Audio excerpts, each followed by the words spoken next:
Mwaramutse neza abandi mwiriwe bitewe n'ahantu muherereye, amahoro y'Imana nabane namwe. Nk'uko bisanzwe turabakunda kandi tubifuriza umugisha w'Imana uko bukeye n'uko bwije. Nk'uko bisanzwe musanzwe mudukurikira kuri Olivier Mugisha TV cyangwa OMP TV. Uyu munsi rero igitondo cyiza tubafitiye umutumirwa abantu benshi muzi, ni umushumba, ni pasiteri, ni umukozi w'Imana, agiye kudusuhuza atwibwire, namara kutwibwira anakomerezeho atugezeho ijambo ry'Imana, kandi turizera ko ibihe bigiye kutubana byiza. Umukozi w'Imana mwaramutse. Aramukanya amahoro. Yego, turakwakiriye kandi turakwishimiye, n'ikaze. Mwibwire abadukurikiye n'abazatukurikira, kandi munatugezeho ijambo ry'Imana mwaduteguriye, n'ikaze. Imana ibahe umugisha. Murakoze cyane. Nanjye nishimiye kuba muri uyu mwanya umurimo w'Imana mu ivugabutumwa ku bijyanye na social media, kuko nicyo gituma abantu batera imbere cyangwa se bagiye bunguka ubwenge. Ubwenge bubereho kugira ngo bugirire abandi umumaro, ntabwo bubereho kugira ngo bwice abandi cyangwa se bukinagaza abandi, ahubwo bubereho kugira ngo bugirire abandi umumaro. Rero turashimira n'abantu bashyizeho iyi gahunda yo kuvuga ubutumwa bwiza biciye kuri social media. Rero amazina yanjye nitwa Pasiteri Muhirwa Firemo, bakunze kwita nta joro ridacya. Ndi umukozi w'Imana mu buryo bw'ijambo ry'Imana mu ivugabutumwa ndetse no mu ndirimbo, kuko ndi n'umuhanzi ku babizi. Hari iyo ndirimbo bita nta joro ridacya, hari iyitwa Aburahamu, hari iyitwa Hana n'izindi. Rero Imana igiye dukoresha mu buryo butandukanye bw'ijambo ry'Imana, n'ubu kandi tugiye kuganira ijambo ry'Imana. Imana ibahe umugisha. Murakoze cyane, Imana ibanezeze. Reka dutangire tuganira ijambo ry'Imana. Ndashaka tuganire ijambo nahaye umutwe uvuga ngo gushaka Yesu cyangwa se gukora kuri Yesu. Yesu ni ibintu byinshi cyane adukorera, ariko ashaka ko natwe tubigiramo uruhare. Ese ubigiramo uruhare gute? Ni iki wakora kugira ngo ube uri umuntu w'umwizigirwa imbere y'Imana, ube uri umuntu ukenewe imbere y'Imana? Ni iki? Nta kindi wakora. Ibintu bitatu ukeneye gukora wowe ubwawe. Icya mbere ni ukwiyumvamo ko ukeneye Yesu. Hari ijambo abantu bakunda kuvuga ubukene, ndetse na Bibiliya bigarukaho bakavuga ngo hahirwa abakene mu mitima yabo, hahirwa abakene gutya na gutya. Ariko iyo bavuga gukena, ntabwo ari ugukena kw'imyambaro, ntabwo ari ugukena kurya. Abantu bakunda kurya, umuntu akavuga ati yoho ubwo nariye ndapfuye. Ariko kandi hari ibiryo Yesu yavuze. Yesu yaravuze ngo ubwo yari ari mu butayu ageragejwe na Satani, nyuma y'iminsi 40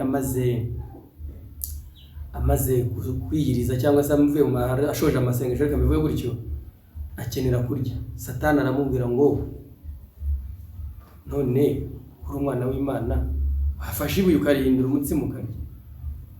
Yesu icyo yaramubwiye ngo ntabwo umuntu atungwa n'umutsima gusa, ahubwo atungwa n'ijambo ry'Imana.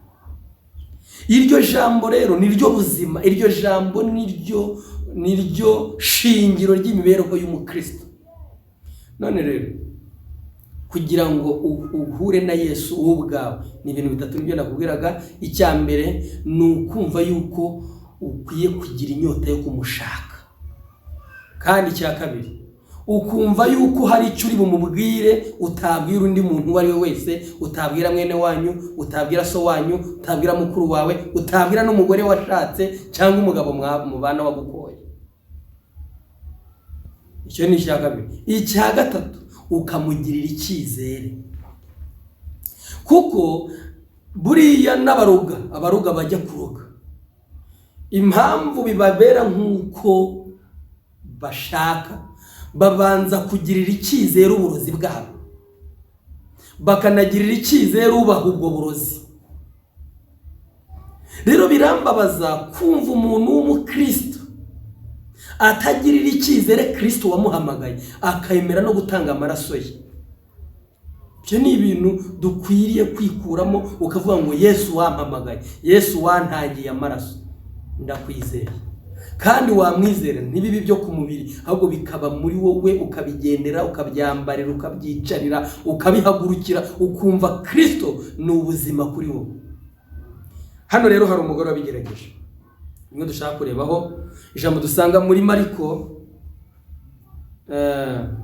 ibice 5, turayisoma duhere ku murongo wa 25. Haravuga ngo nuko hariho umugore wari umugongo wari ubimaranye imyaka 12, ababazwa n'abavuzi cyane, benshi bagerageza kumukiza, bamumarisha ibintu bye byose, abitangamo ingemu, ariko ntibagira icyo bamumarira, ahubwo arushaho kurwara. Yumvise ibya Yesu, araza aca mu bantu, amuturuka inyuma, akora ku mwenda we, kuko yari yibwiye ati ninkora imyenda ye gusa ndakira.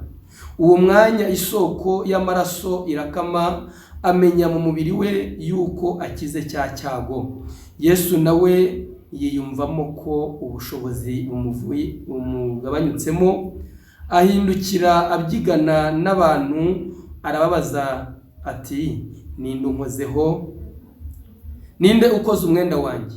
Abigishwa be baramusubiza bati ese ye, abantu barakubyiga, nawe ukagira ngo ninde unkozeho? Abararanganyamo amaso agira ngo abone umukozeho. Uwo mugore aratinya, ahinda umushyitsi, kuko azi ikimubayeho. Araza amwikubita imbere, amubwira iby'ukuri byose. Aramubwira ati mwana wanjye, kwizera kwawe kuragukijije, wigendere amahoro, ukire rwose icyago cyawe. Amen. Ahantu harimo ibintu bigera muri 3. Icyambere, uyu mugore yari yaragerageje kwivuza, yari yaragerageje gukoresha ubushobozi afite ngo ashake uburyo yabaho neza cyangwa se yakira indwara ye. Ariko nubwo yabigerageje byamubereye imfabusa. Reka nkubwire ngo nawe hari ibyo wagerageje mu buzima bwawe, wowe uri kunyumva, uri hafi na kure, ndagira nkubwire ngo hari ukuntu wagerageje. Swat ushobora kuba waragerageje gukora mu buzima busanzwe. Erega burya iyo udafite akazi nabwo ubu ni uburwayi, kuko niba ubuzima bwawe uhora wifuza no kugura umunyu bikagucanga bikakugora, ubwo ni uburwayi. Ariko waragerageje, washatse akazi urakabura. Abandi barize bafite amadiplome, hari abafite imanite, hari abafite lisanse, izambere yewe na za dogitora barazifite, ariko nta bamwe babuze akazi. Rero waragerageje kwa applyinga ngo reka nshaka akazi, nandi wandikira ibigo runaka, wandikira amashyirahamwe, wandikira amasosiyeti, ariko byaranze. Ni wa murwayi rero wagiye kwivuza, yarivuje ariko biranga. Impamvu byanze ni iki? Nuko yaratarahura na Yesu.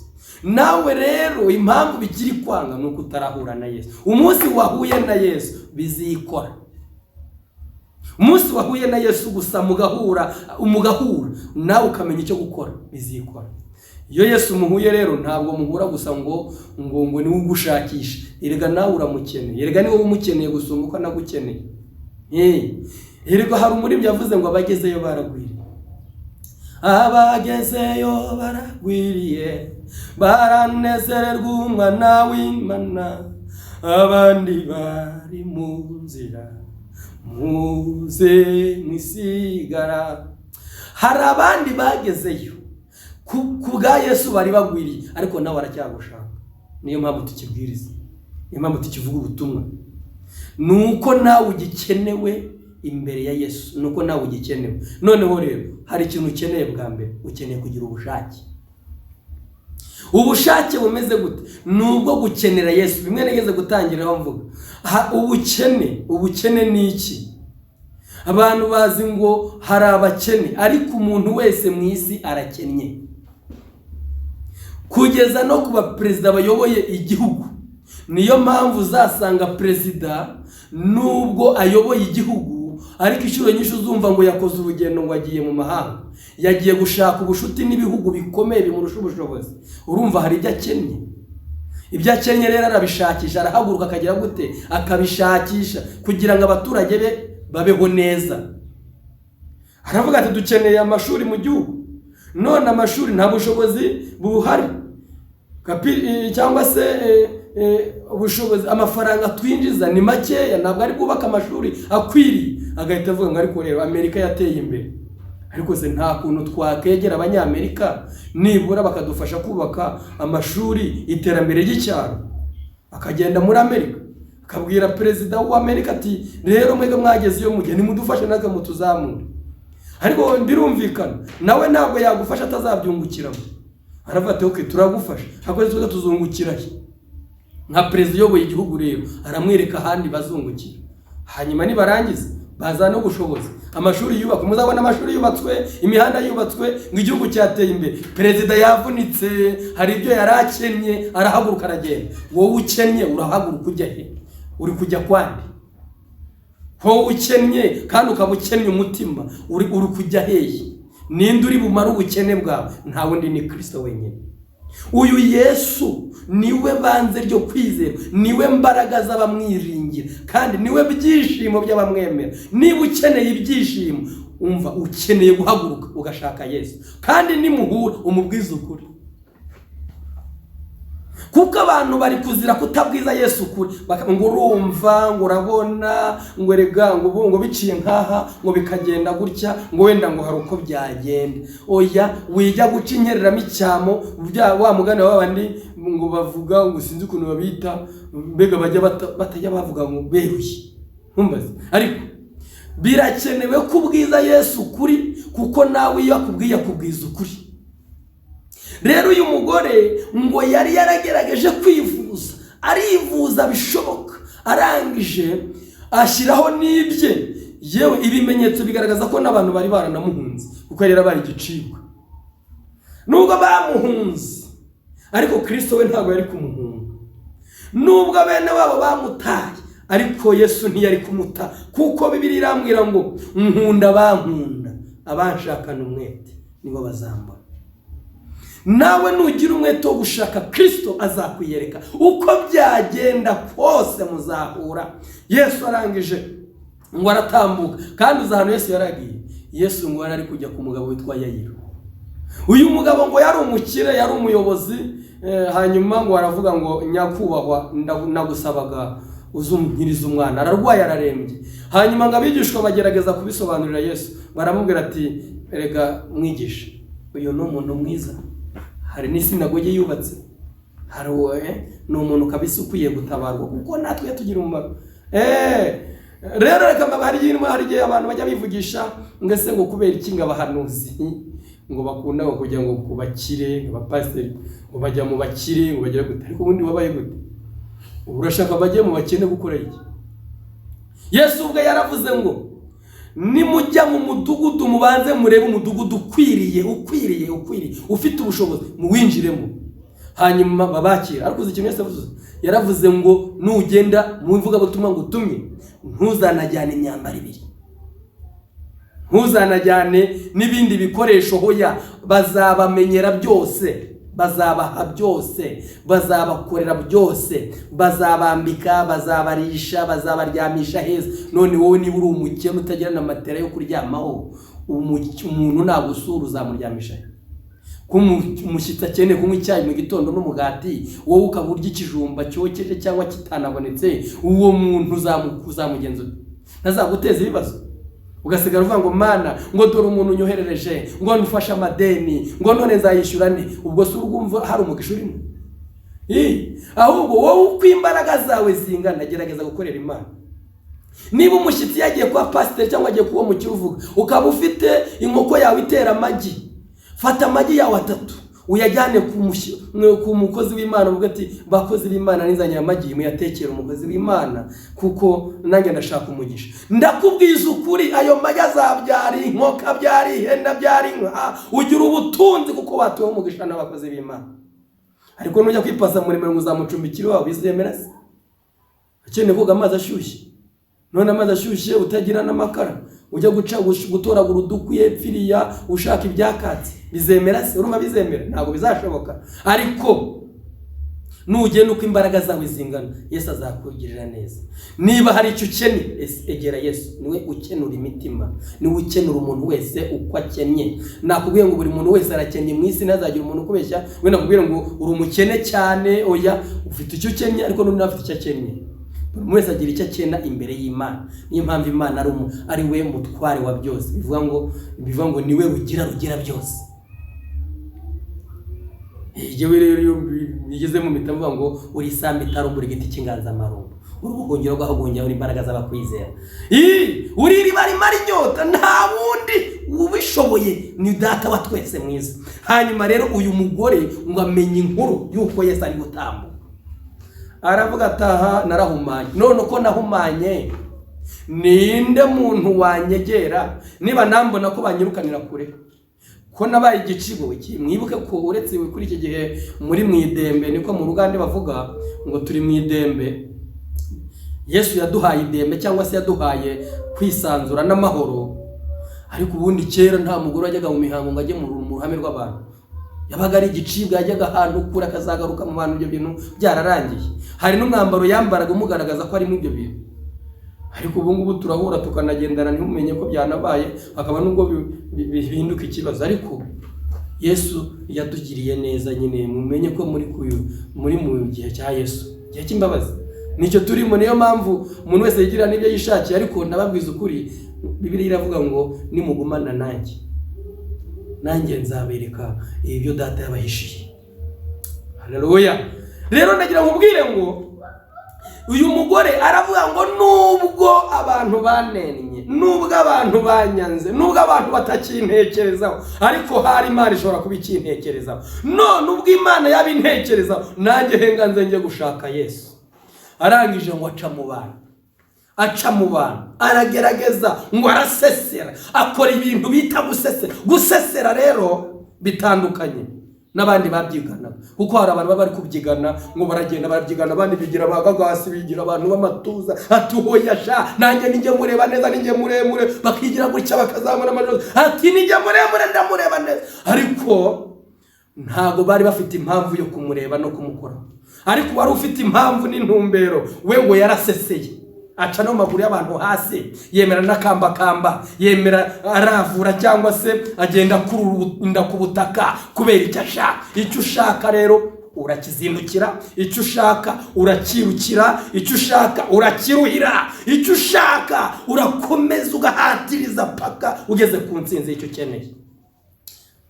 Umugore arakomeza ngo agera ahantu aho Yesu yarahagaze, arigira inama mutima ati nimpaguruka bagenza abagabo bari bunjugunye inyuma y'urugo. Ikindi, abantu bose bari bujye mu muhezo bavuga ngo nabo barahumana, none mbigire. Ikindi, Yesu aramutse atanyijije akanyirukankana nabigira gute? Ahita yizera, aravuga ngo icyo nzi cyo nuko muri we byose bishoboka, kandi muri we harimo ubushobozi bunkiza.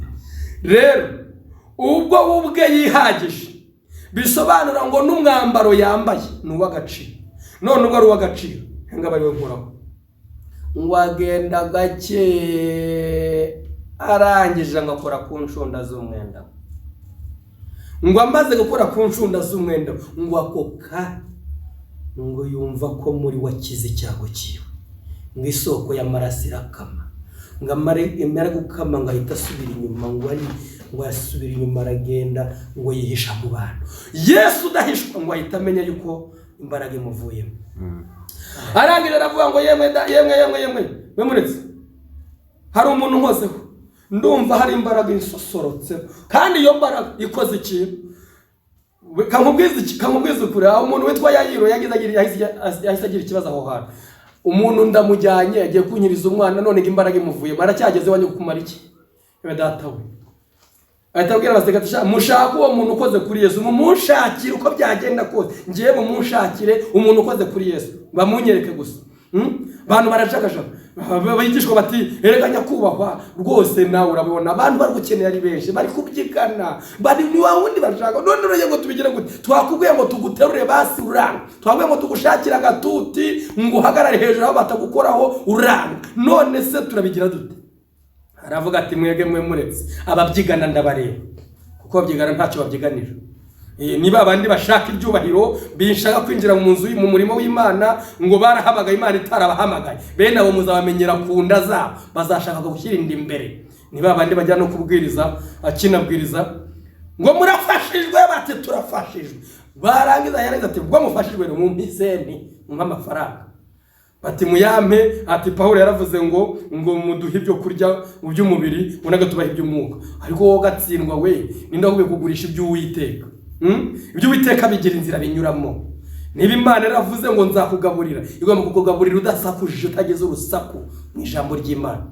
Rero abo baro muzababona bagenda babyigana, akavuga ati wete bavuze ngo bagiye gutanga ubupasiteri, umva ngiye gutanga miliyoni, nanjye bavuye ubupasiteri, kandi barayatanga bakanabuba. Ariko se wa muntu ubu ubupasiteri uguze mu by'ukuri uzaragira intama zande? Nizawe n'iz'Uwiteka, ese uzaba umwungeri we? Umva nkubwiza ukuri, ubushumba ntibugurwa. Imana irakwitegereza ikabona yuko igihe kigeze, yarangiza ikavuga ngo dore umuntu nkwiye guhamagara akangera mu nama. Rero niba iguhamagaye igutoranije y'ubwayo, izaguha n'ibikoresho. Haka ikibazo abantu bari kubyigana, ariko nubwo babyigana bafite intumbero zitari nziza. Ariko nawe niba uri kubyigana ushaka kwikorera kuri Yesu, urabona igitangaza. Rero umugore warangije ngo arakomeza arihisha, Yesu naravuga ngo ariko erega mwisakuza, nibwo mumbwira byinshi. Oya, ababyigana ni kubareba. Petero buretse kumbwira menshi ngo hari ababyigana bambyiga, oya, aba babyigana n'abafite amatuza nababonye, ababyigana n'abashaka amafaranga ndababona, ababyigana n'abashaka kurya byinshi nabo ndababona. Ariko hari unkozeho, kuko unkozeho imbaraga imvuyemo, kandi imvuyemo ikoze ikintu. Rero mwinginga ngo hari ababyigana, oya nabyumvishije. Ngo uwo mugore ngo amenya ko adahishwa, ahitaza aravuga ati databuja ni njyewe. Abantu bose tingwa, none se kandi uyu si wa wundi bavumye, si wa wundi w'ikivume maze n'imyaka myinshi turapfuye turahumanye? Aravuga ati ngaho Yayiro nawe ati ngaho uyu mugore se we kandaje ati ngaho babwiriza ukuri mada. Aravuga ati rega nyihanganira, kubera umubabaro maranye imyaka myinshi, natekereje ko ninza mu ruhame cyangwa ku mugaragaro bari bumuze gukwegera. Niyo mpamvu naje nihisha ndasesera mu bantu, birangira nkukozeho. None rero umbabarire wowe kabyara we, icyakora nari nkukozeho, kandi nkigukoraho gusa numvishije nkizi. Yesu ati wakize mwana wawe? Ati nukuri numvishije nkizi. Ati wari umaze igihe kingana iki? Ati imyaka 12. Yayirasanga umwana we afite imyaka 12, kandi yararwaye icyumweru kimwe. Ibabawe aravuga ati ngaho rero kuva umwana wanjye yakavuka uyu mugore yararwaye ababaye, yewe nanjye umva nubwo nanjye umwana wanjye arwaye, ariko wari ukwiye guhura na Yesu pe, igendere ibonera igitangaza cyari icyawe.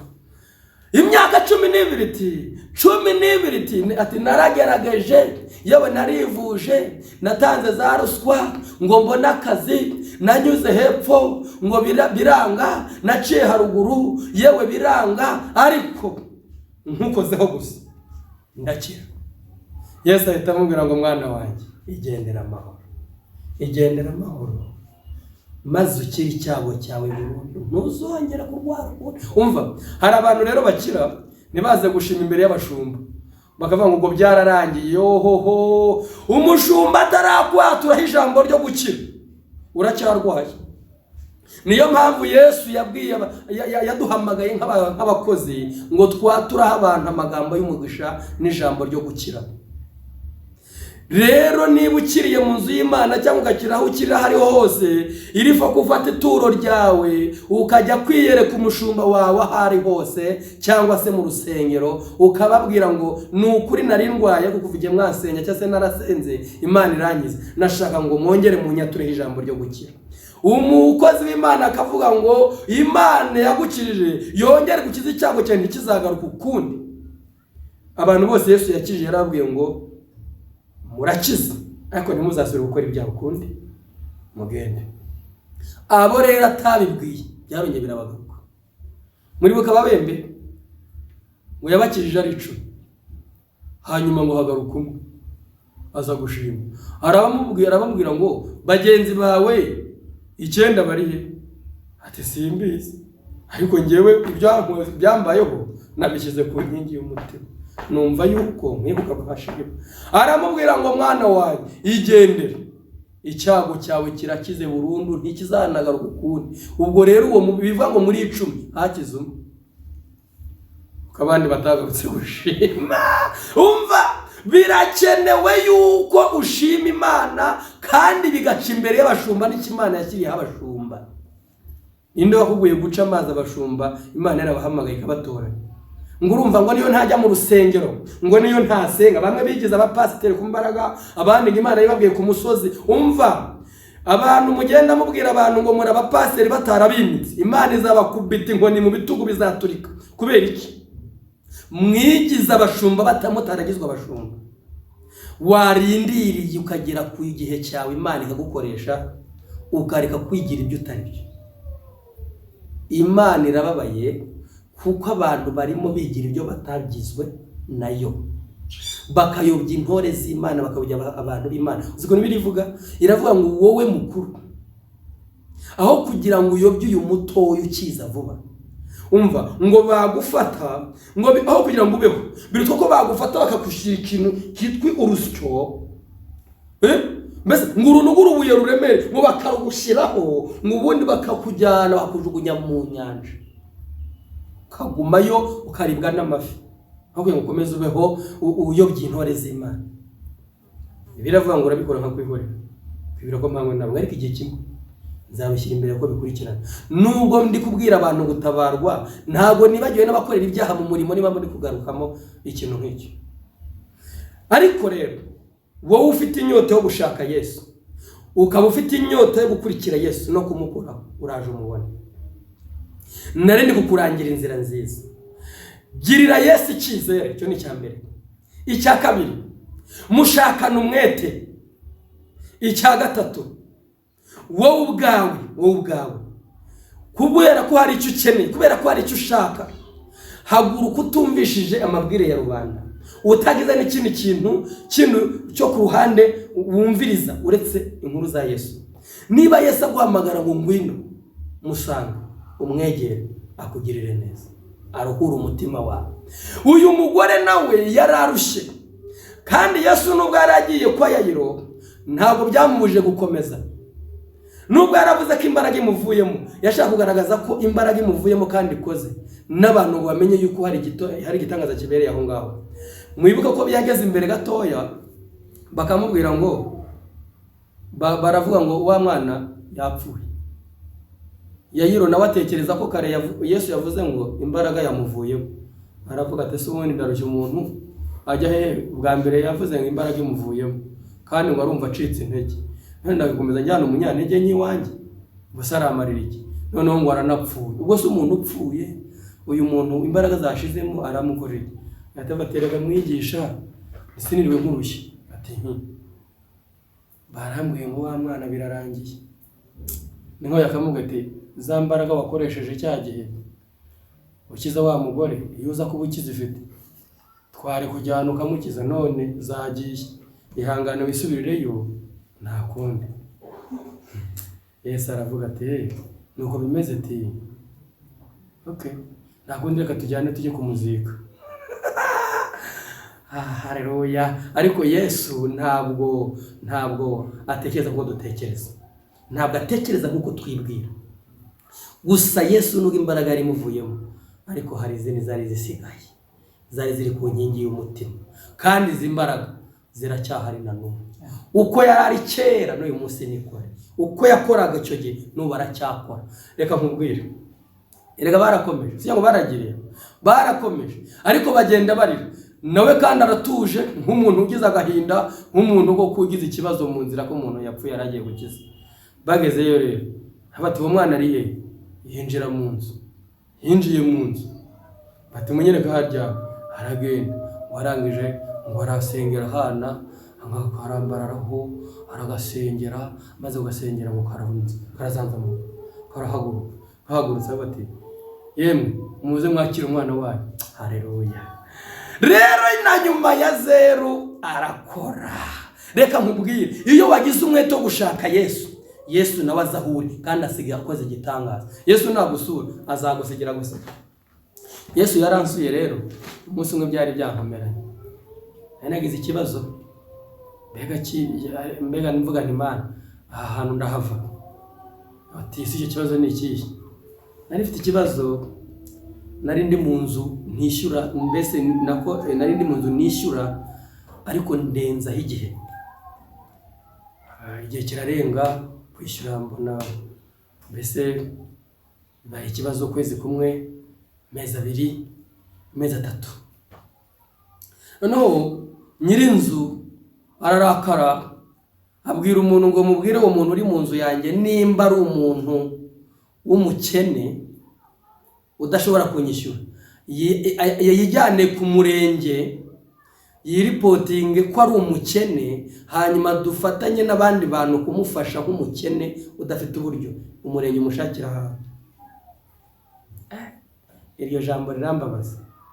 Nahise nurira umusozi, ndazamuka umusozi njya gusenga nti Imana, uri Imana mpamagara ku manywa na nimugoroba, uri Imana mvuga, nta wundi mwami njya nkorera, nta n'uwo nzakora, nta n'uwo nteganya gukorera. None nimba umupagana atinyutse kuvuga ijambo nk'iri rikambabaza, ishe bisatu vuga ko utaryumvishije, kuko mbwiza ukuri ntabwo waryumvishije. Niba waryumvishije se ubu warikoze iki? Kuko ari nkanjye mfite ubushobozi kubwanjye nyine, kuko ntekereza nabi, ndi umuntu nari guhita mukura muri ayo mazu nkayahundi, mbega nkayahuwa wagizwe ikibazo. Ariko kubera ko nyine wowe uri Imana, nyine ugirira neza abantu bose, nta nubwo ujya wita ku byo tuvuga cyane. Ariko niba wabyumvishije gira icyo bikoraho, gira icyo bikoraho, ndakwinginze ntunteze abisi ubwa kabiri. Ubwa mbere ndasebye, ariko sinshaka guseba ubwa kabiri, ndi umukozi wo gukorera. Ndataha, nta nubwo yamvugishije, Imana ari igiceceka, gaceceka kandi yumvishije. Ahubwo ku wundi munsi nongera njya gusenga kandi ku musozi, Imana irangije ikoresha umuhanuzi. Umuhanuzi aravuga ngo ndi Uwiteka Imana yawe, ndavuze ngo nkukuyeho igisuzuguriro kandi nkwishyuriye ideni kandi ndanakwimuye. Arangije guhanura, navuga nti se Imana niyo ukubwiye cyangwa ni wowe ubyivugiye? Arambwira ngo ni Imana yavuze. Niba ari Imana ivuze rero ibisohoze, kuko njyewe ndarushye. Hanyuma turasenga, undi muhanuzi arongera ahanura, aravuga ngo umva, ngo Imana iravuze ngo iragushubije kandi irakwishuriye, iranakwimuye. Mpita mvuga nti Imana uhimbazwe, kuko n'ubundi birivuga ko abahamya babiri nta kindi kintu kibirenga. Ubwo rero ukoresheje babiri bivuga ngo uje kubikora, nange ndagutegereje ako kanya. Burya rero niyo nakubwiraga, ntugagendane n'abakene gusa nyine abakene ni beza, ujye ubasengera Imana ibazamure, ariko kandi n'abakire barakenewe, babarira cyane. Hanyuma rero hari umugabo twagendanye w'umukire aravuga ati ariko se umukozi Imana ivuze kabiri ngo Imana imwishyuriye ideni iranamwimuye, ni ideni ufite niri? Ndamwana wa muntu wese mfite ikibazo cy'ideni, mfite ikibazo cy'inzu, nyiri inzu yageze avuga ngo nzajye kwifashisha mu murenge, urumva nakomerewe ndo umukozi w'Imana? Rero Imana ingirire neza. Atugo bishatse kuvuga ngo ukeneye kwishyura nyiri inzu kandi ukanimuka muri yo, atugo nta mugisho cyafite. Ati none wakimutse inese nimukire tijya mu mujyi munini, n'umujyi munini sa no muto wananiye, ndajya mu munini njyanye iki? Ati hapfe tugenda ushaka inzu nanjye ndayishyura. Ndambwa ni yewe ni wari ukoze, ariko byari bwe ko mbanza nkakira umwenda wa mbere njya nabona gushaka hano. Aravuga ati byo nabyumvishije, wishyura ngaho. Ndambwa nishyura 30. Yahise ameza amafaranga y'amezi 3, hanyuma njya kwishyura ideni.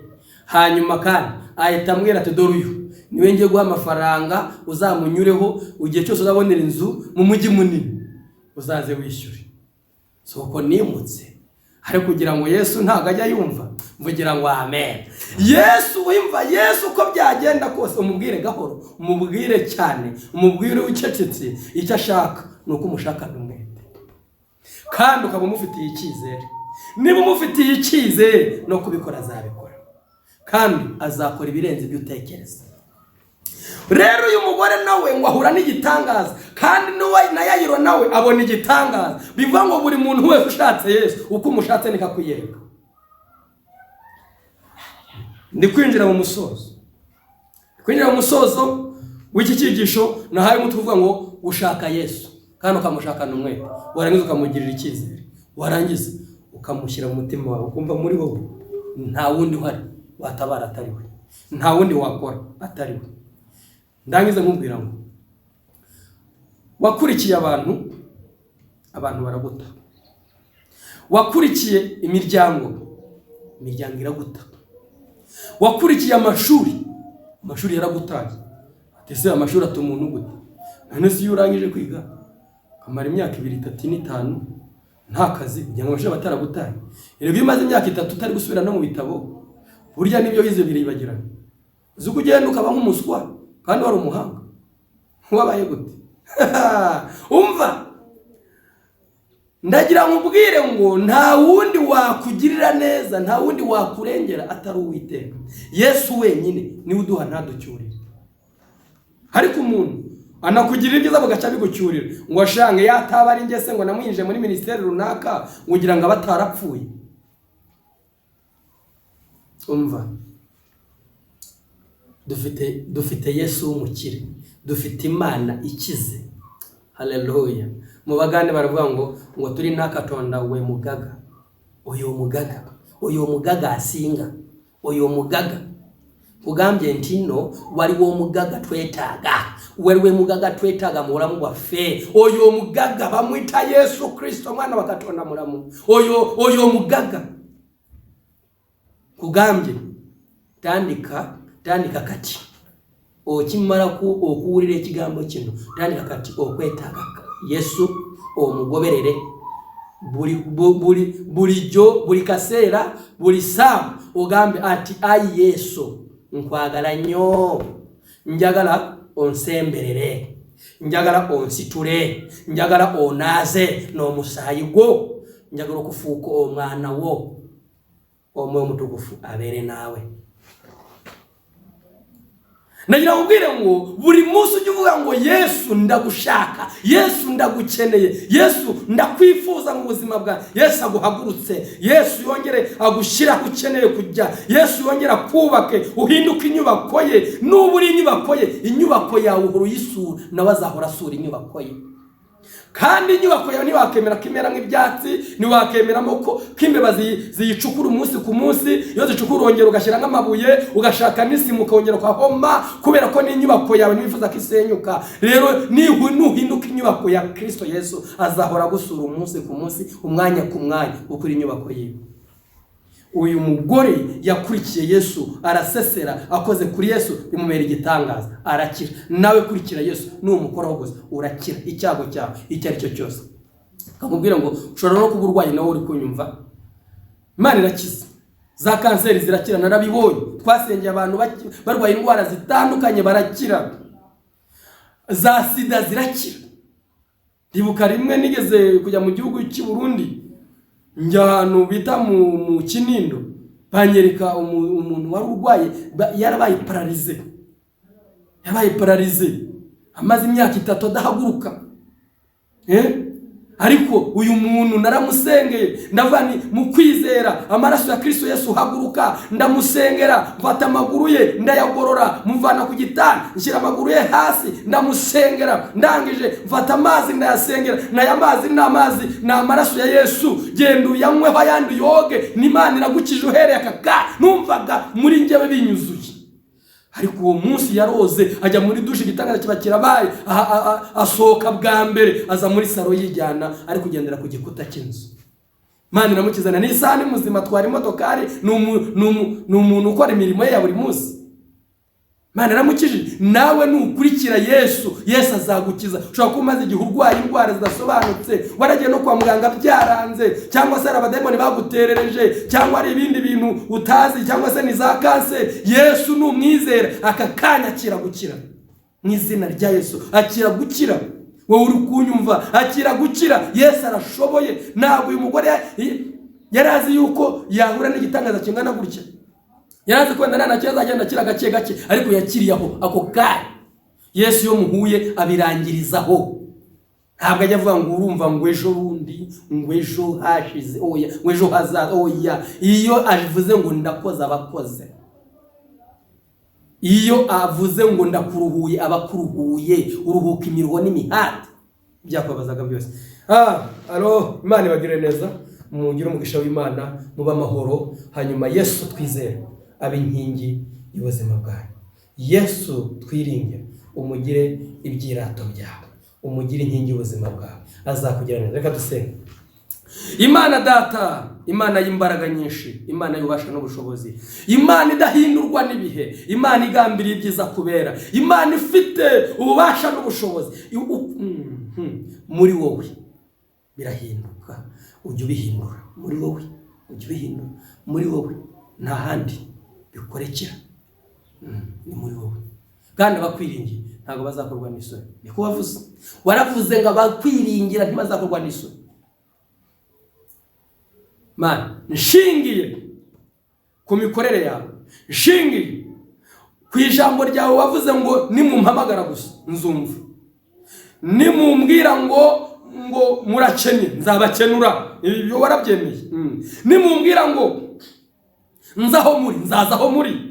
None rero abantu bawe bakeneye ko bazaho bari. Mana, abarwayi ndahagurukana nabo mu isengesho, ngo urwaye uri kwa muganga, uri mu rugo rw'uwo byacanze byaramushobeye, Mana yakire gukira mu izina rya Yesu Kristo rifite imbaraga n'ubushobozi. Ndasenze ngo amaraso yawe akomeza kore. Turi mu bihe abantu banamutse mu bihe bya COVID-19, ibihe bigoranye, abantu bafite ubwoba, abantu bafite imitima ihagaze, ariko uracyabereye Imana bagushaka, kuko ijambo yeramira ngo nkunda bankunda bashaka n'umwete bazambona. None rero ubwo ukiduhagarariye, ubwo ugitubereye umutabazi, natwe turacyagufite mu ibyiringiro, kandi turumva nta handi hantu twajya uretse muri wowe. Muri wowe niho dusonzokera, muri wowe niho dusonzokera, niho turira, niho twambarira, niho dukirira. Ndasenze ngo abafite ibibazo ubirangize, abafite ubukene ubakenure, abafite inzara ubahaze. Mana, abakeneye akazi ukabahe, abashomeri ubagirire neza. Mana, abashaka gucuruza bacuruze, mbere buri muntu wese uko agutakiye umutabara, kuko uyu nguyu bumbatuye igipfunsi kimwe gusa ngo haze ibyaremwe byose. Ngwino wumve gusenga kw'abagusenga, abagutakira ntubure kubatabara, kuko uri umutabazi w'ubugingo bw'abagushaka. Bana natwe muri byose, ni mu izina rya Yesu mbisabye nizeye, amen, amen, amen. Muba amahoro. Mwari kumwe na Pasiteri Muhirwa Firemo, nta joro ridacya. Amen.